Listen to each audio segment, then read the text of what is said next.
منبر پاک پہ تشریف فرما حضور محدث کبیر، سادات اکرام، علماء ذوی احترام، عوام اہل سنت، السلام علیکم ورحمۃ اللہ تعالی وبرکاتہ۔ حامدا ومصلیا ومسلما اما بعد فاعوذ باللہ من الشیطان الرجیم، بسم اللہ الرحمن الرحیم۔ رضی اللہ عنہم ورضوا عنہ، آمنت باللہ، صدق اللہ العظیم وصدق رسولہ النبی الامین المتین الکریم۔ نہایت ادب و احترام کے ساتھ نبی آل نبی پہ درود و سلام کا ہدیہ پیش کریں، پڑھیں بآواز بلند، اللہ رب محمد صلی اللہ علیہ وسلم نحن عباد محمد صلی اللہ علیہ وسلم، صلاۃ و سلام علیک یا رسول اللہ صلی اللہ تعالی علیہ وسلم۔ میرے امام فرماتے ہیں اہل سنت کا ہے بیڑا پار، اصحاب حضور نجم ہے اور ناؤ ہے اطرت رسول اللہ کی۔ ہم جماعت اہل سنت سے تعلق رکھتے ہیں، ہمارے ہاتھ میں دامن صحابہ بھی ہے، دامن اہل بیت بھی ہے۔ سرور کائنات صلی اللہ تعالی علیہ وسلم کی ایک حدیث پاک ہے جس کو ہر آدمی بڑے دھیان سے سنے اور آج کے دور کے اعتبار سے اس کا انطباق کرے۔ حضرت اسامہ رضی اللہ تعالی عنہ فرماتے ہیں ایک دن میرے نبی علیہ السلام تشریف فرما تھے۔ کہاں تشریف فرماتے؟ ٹیلے پر تشریف فرماتے۔ اشرف النبی صلی اللہ تعالی علیہ وسلم علی اطم من اطعام المدینہ، نبی کریم صلی اللہ تعالی علیہ وسلم نے اس ٹیلے پر سے جھانک کر نیچے دیکھا۔ اہل ممبر کی بھی خاص توجہ چاہوں گا، کچھ باتیں مجھ جیسے ناکار لوگ بھی کبھی کام کی باتیں کر لیتے ہیں۔ غور فرمائیے گا، سرور کائنات نے مدینہ شریف کے ٹیلے پر چڑھ کر اوپر سے نیچے کی طرف جھانک کر دیکھا اور صحابہ اکرام سے فرمایا حل ترون ما ارا، اے میرے صحابہ یہ بتاؤ جو میں دیکھ رہا ہوں وہ تمہیں نظر آ رہا ہے کہ نہیں؟ صحابہ اکرام نے عرض کیا نہیں میرے آقا۔ تب سرور کائنات نے ارشاد فرمایا انی لا ارا الفتنہ خلال بیوت، انی لا ارا الفتنہ تقع خلال بیوتکم کمواقع القطر، اور ایک روایت میں ہے کوقع القطر۔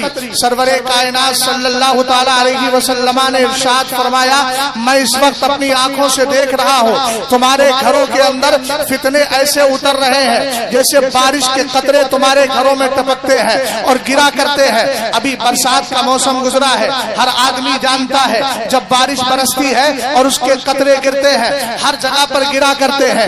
آج ہمارے پورے ہندوستان کو آپ دیکھیں، ہر گھر کے اندر ایک عجیب کہانی ہے، ہر علاقے میں ایک عجیب کہانی ہے، ہر جگہ ایک نیا فتنہ پیدا ہو رہا ہے۔ سرور کائنات نے پہلے ہی فرما دیا، لیکن یہ کون سا فتنہ ہے؟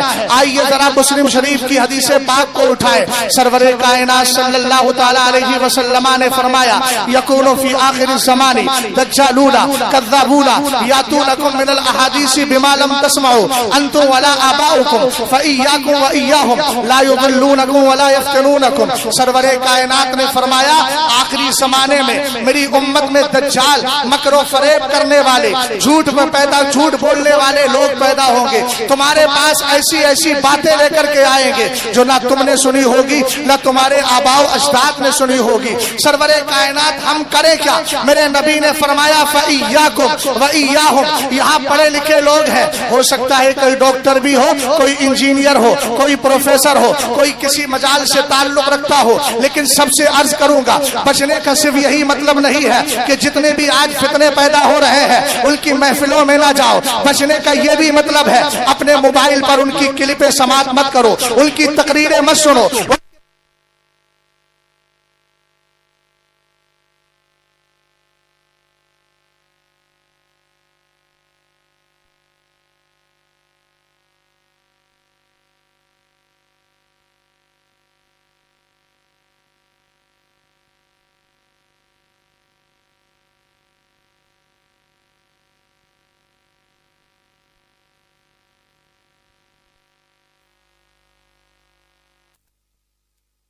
ان اللہ اختارنی واختار لی اصحابی فجعل لی منہم وزراء وانصارا واسحارا.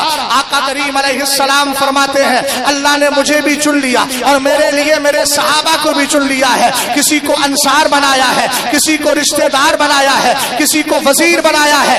آگے میرے نبی نے ارشاد فرمایا وسیاتی قوم یسبونہم وینتقصونہم, فرمایا ایک دور ایسا آئے گا کہ میرے صحابہ کو گالیاں دینے والی جماعت پیدا ہوگی, ان کی شانوں میں توہین کرے گی. اے میرے آقا ہم کیا کریں؟ کیا ان رافضیوں سے رشتے رکھے, کیا نام نہاد مولائیوں سے رشتے رکھے؟ اور آج کے دور میں کچھ جاہلوں کا یہ عالم ہو گیا ہے, انہوں نے مولائیت کے لفظ کو اس طریقے سے استعمال کرتے ہوئے کہہ دیا کہ آج کی اصطلاح کے اعتبار سے اگر ہم کہیں تو امام احمد رضا خان اور ان کا پورا خاندان کٹر مولائی ہے.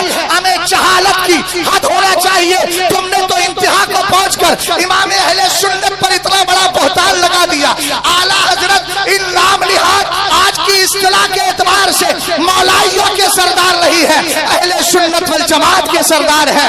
اس لیے کہ لفظ مولائی آج کی اصطلاح کے اعتبار سے اہل سنت کے خلاف ایک فرقے کے لیے بولا جاتا ہے جو صحابہ کو گالیاں دیتا ہے. خدا را اسٹیج سے اس جہالت کو بند کیا جائے. ہم کب تک اپنی سنیت کو خود ہی برباد کرتے رہیں گے؟ میں نے رات بھی عرض کیا تھا ان جاہل خطیبوں کا بائیکاٹ کرو, ان ان پڑھ لوگوں کا بائیکاٹ کرو اگر نسلوں کو بچانا چاہتے ہو, ورنہ یاد رکھنا جب نسلیں ہاتھوں سے چلی جائیں گی تم تبلیغ کس کو کرو گے, تم چندہ کس سے لوگے, تم مرید کس کو بناؤ گے, تمہاری مسجدوں میں آئے گا کون جب مسجدیں ہاتھ سے نکل جائیں گی؟ ایسی صورت میں یاد رکھیے علم والوں کی قدر کیجئے, علم والوں کو بلائیے. سرور کائنات نے فرمایا ایک قوم ایسی آئے گی جو صحابہ کو گالیاں دے گی, ان کی توہین کرے گی.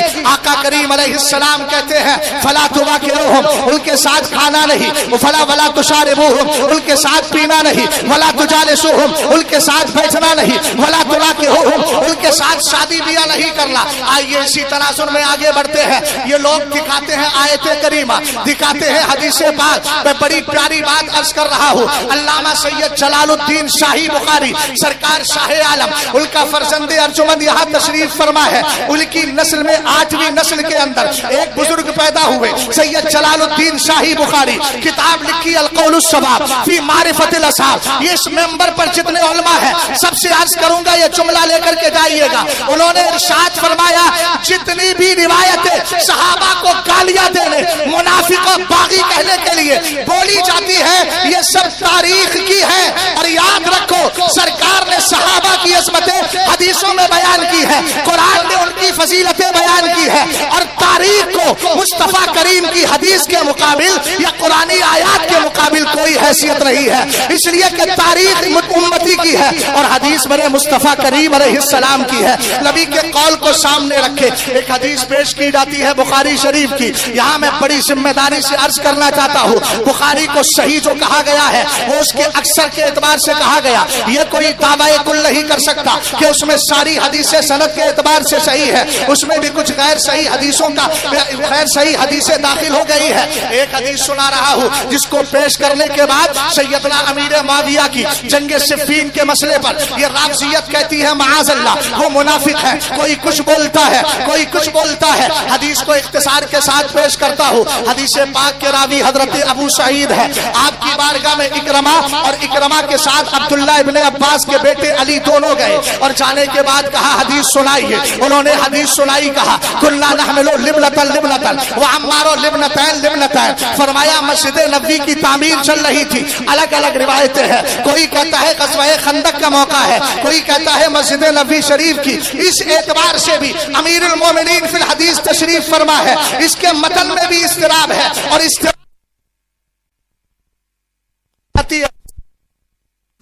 رسول کریم صلی اللہ تعالی علیہ وسلم کے صحابی کہتے ہیں ہم ایک ایک اینٹ اٹھا رہے تھے, وہ دو دو اٹھا رہے تھے. فرآہ النبی صلی اللہ علیہ وسلم, میرے نبی کی نظر پڑی. سرور کائنات نے ان کے لیے کیا کیا, ینفض التراب عنہ, سرکار قریب گئے, ان کے جسم سے مٹی کو ہٹانے لگے اور اٹھا کر فرماتے ہیں, ہٹا کر فرماتے ہیں ویھا عمار تقتلہ الفیۃ الباغیہ. کہا کہ عمار کو ایک باغی گروہ قتل کرے گا, ایک باری گروہ شہید کرے کرے گا. رسول کریم صلی اللہ علیہ وسلم کی حدیث پاک کو سن لیا. سننے کے بعد آپ نے کہا اعوذ باللہ من الفتن, میں فتنوں سے اللہ کی پناہ چاہتا ہوں. اہل علم ذرا توجہ کرے, ہم جب اس حدیث کی سند کی طرف جاتے ہیں اور ہم نے علامہ ابن حجر حیثمی شافعی مکی کی کتاب تطہیر الجنان کو اٹھایا. اٹھانے کے بعد جب پڑھا, انہوں نے فرمایا وجوابہ ان ذالک انما یتم لو صح الحدیث ولم ينکر تعویلہ فاذا لم یصح فلا یستدل به. فرمایا والامر كذلك فان فی سندہ ضعفا یسقط الاستدلال به. آپ فرماتے ہیں اس کا جواب یہ ہے کہ یہ حدیث پاک اگر صحیح ہوگی تب اس سے استدلال کیا جائے گا, اور صحیح ہونے کے بعد بھی اگر اس کی تعویل نہیں نکل پائے گی تب اس سے استدلال کیا جائے گا. لیکن یہ حدیث روایت کے اعتبار سے صحیح بھی نہیں اور اس کی تعویل بھی موجود ہے.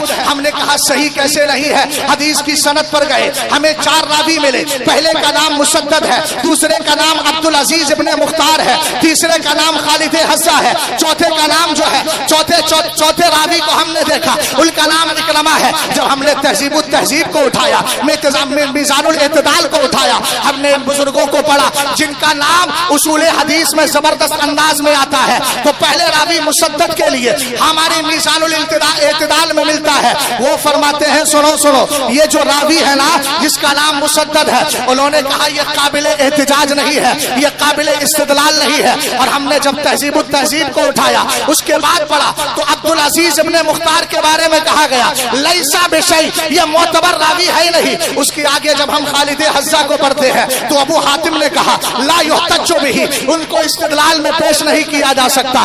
سعید ابن مسیب کو پڑھا. کون سعید ابن مسیب؟ جب یزید نے گھوڑے بنوائے تھے ایک ساتھ دیوانگی کے عالم میں مسجد نبوی شریف میں موجود تھی. پوچھا گیا نمازوں کا علم کیسے ہوتا تھا؟ کہا مصطفیٰ کی قبر سے آواز آتی تھی, سمجھ جاتا تھا نماز کا وقت ہو گیا ہے. یہی سعید ابن المسیب فرماتے ہیں اکرمہ کے بارے میں, کہتے ہیں انہو کذبا, اکرمہ جھوٹا آدمی ہے, اس نے حدیث میں جھوٹ گلا ہے. اس طرح کی سند کے اعتبار سے, اور یہ اہل علم بیٹھے ہیں, جب سند میں اتنی گڑبڑی ہو جائے تو پھر حدیث میں استدلال کیسے کیا جائے گا؟ ہم نے کہا دوسری بات اور سن لیجیے. اب اس کے متن پر آتے ہیں. آپ کا پہلا جملہ کیا ہے؟ تقتلہ الفیۃ الباغیہ. کہا لفظ باغی آ گیا. امیر معاویہ کو لفظ باغی بول کر کوئی منافق کہہ رہا ہے, کوئی کچھ بول رہا ہے, مگر ان ظالم کتوں کو بتا دے رہا ابھی امام احمد رضا خان کی یہ ٹیم مری نہیں ہے, تمہیں لاکھوں چلے چبانے کے لیے تیار ہے. تم جو فتنہ لے کر کے آؤ گے ہم اس کا جواب دینے کو تیار ہے. اس لیے کہ ہم نے کسی جاہل کو اپنا امام نہیں بنایا ہے, اس امام احمد رضا خان کو اپنا امام مانا ہے اور اس کی کتابوں کو پڑھا ہے. اس کی کتابوں کو دیکھ کر زمانے نے کہا اگلوں نے تو لکھا ہے بہت علم دین پر, جو کچھ ہے اس صدی میں وہ طلحہ رضا. تکبیر. توجہ فرمائیے, لفظ باغی پر آپ کو اعتراض ہے. تم نے لفظ باغی کی بنیاد پر منافق بھی کہہ دیا معاذ اللہ. ہم نے کہا 1400 سال میں مصطفیٰ کریم علیہ السلام کے صحابہ, مصطفیٰ کے تابعین, مصطفیٰ کریم کے صحابہ کے بعد تابعین, ائمہ مجتہدین میں کسی کو نظر نہیں آیا کہ امیر معاویہ منافق ہے. یہ آج کا ظالم جاہل آدمی 2-4 کتابیں بھی نہیں پڑھتا, کلپوں سے اپنے سارے علم کا مبلغ بیان کرتا ہے, وہ کہتا ہے یہ باغی ہے. ہم نے کہا لفظ باغی کا معنی پوچھنا چاہتے ہو تو میں کسی اور کی بارگاہ میں نہیں لے کر جاتا, حضرت علی کی بارگاہ میں لے کر کے جا رہا ہوں. لیکن اس سے پہلے قرآن کی آیت پیش کرو. بغا یبغی کا معنی چاہنا بھی ہوتا ہے, بغا یبغی کا معنی خلاف کھڑا ہونا بھی ہوتا ہے, بغا یبغی کا معنی کسی کے خلاف سازش کرنا بھی ہوتا ہے. الگ الگ معنی آتے ہیں. ہم نے کہا کبھی ایسا بھی ہے کہ صحابہ اکرام کی 2 جماعتیں آپس میں اختلاف کر لیں, ان کے لیے بھی لفظ بغا یبغی کا استعمال ہوا ہے, ذکر کیا گیا ہے. لیکن قرآن پاک کو پڑھے وَإِن طَائِفَتَانِ مِنَ الْمُؤْمِنِينَ اقْتَتَلُوا فَأَصْلِحُوا بَيْنَهُمَا فَإِن بَغَتْ إِحْدَاهُمَا عَلَى الْأُخْرَى فَقَاتِلُوا الَّتِي تَبْغِي حَتَّى تَفِيَ فَإِن فَعَتْ فَأَصْلِحُوا بَيْنَهُمَا بِالْعَدْلِ وَأَقْسِطُوا إِنَّ اللَّهَ يُحِبُّ الْمُقْسِطِينَ. سرور کائنات گوشت دراز پر تشریف فرما ہے.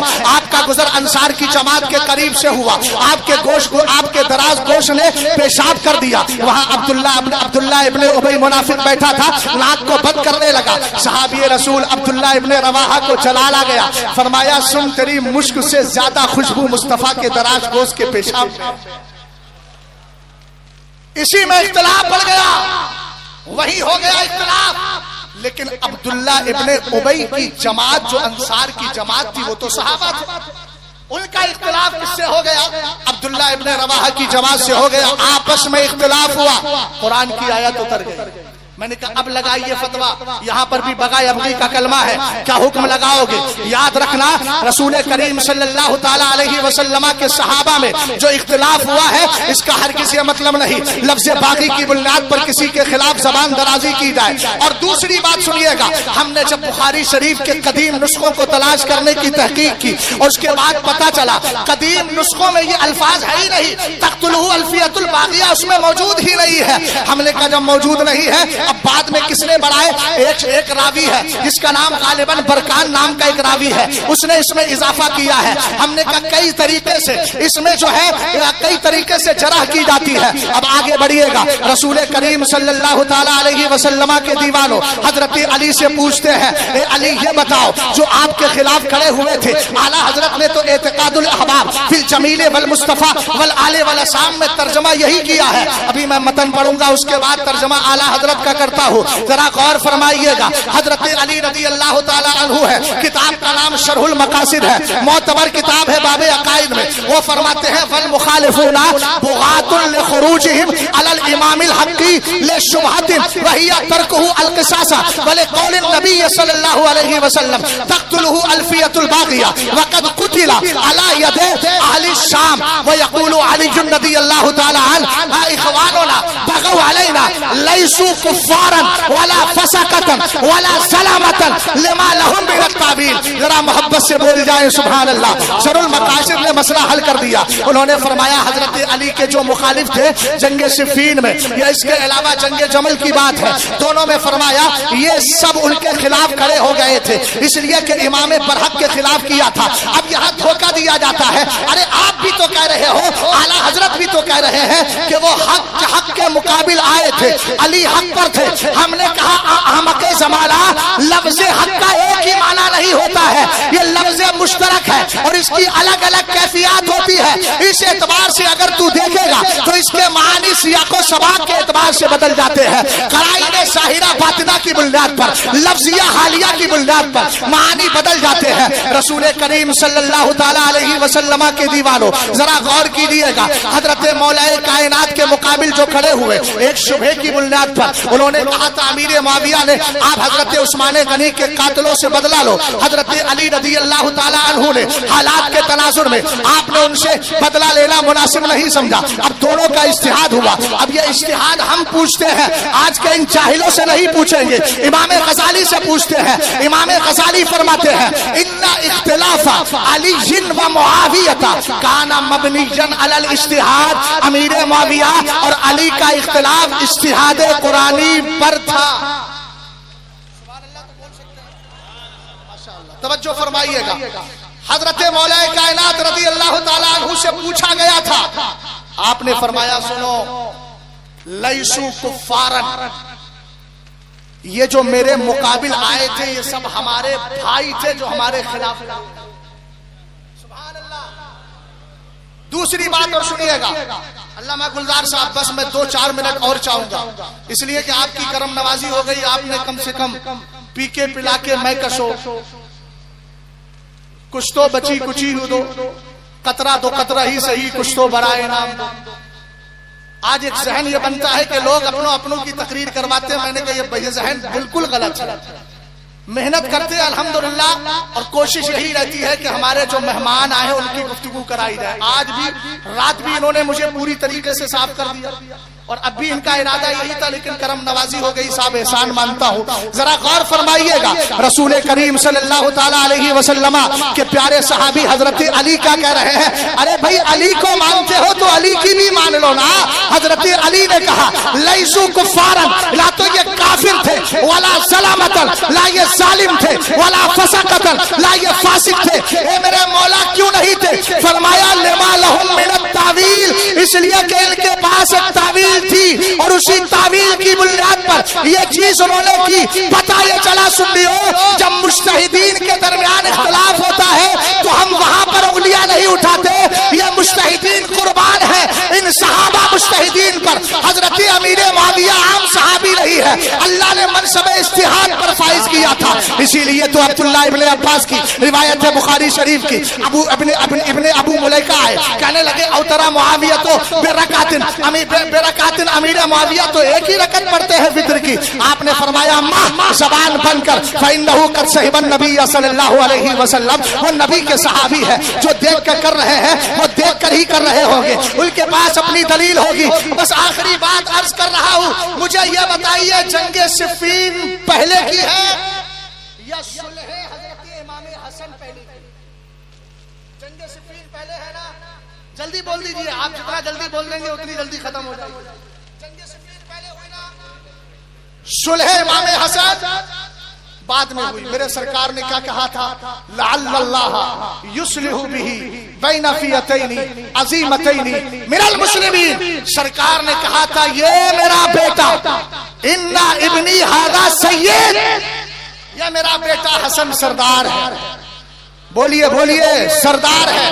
کہا اس کے ذریعے اللہ مسلمانوں کی دو بڑی جماعتوں کے درمیان صلح کرا.